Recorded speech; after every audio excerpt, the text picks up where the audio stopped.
Well, the buck stops here. If you're in the job I'm in, you've got to take responsibility for the decisions. And we've talked this evening about Afghanistan and the responsibility I take every day, making sure that our forces can do the job in Afghanistan and can soon, as a result of the efforts we're making, bring our forces home. And we've talked today also about security and how we need to be part of multilateral disarmament negotiations so that we, Britain, do not give up our weapons unless others are prepared to do so and reduce their weapons as well.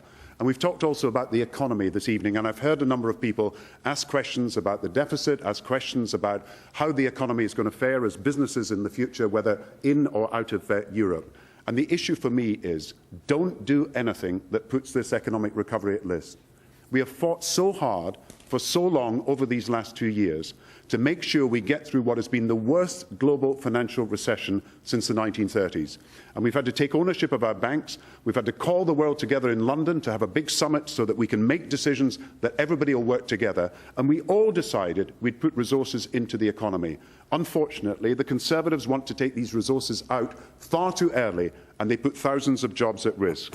So I would say this evening, David, you're a risk to the economy. Nick, you're a risk because of what you're saying on Iran and on nuclear weapons to our security. Nick, you would leave us weak. David, you would leave us isolated in Europe. I think these are the problems that these parties have got to face up to. We have a credible long-term plan for the future of Britain. Thank you, Mr. Brown.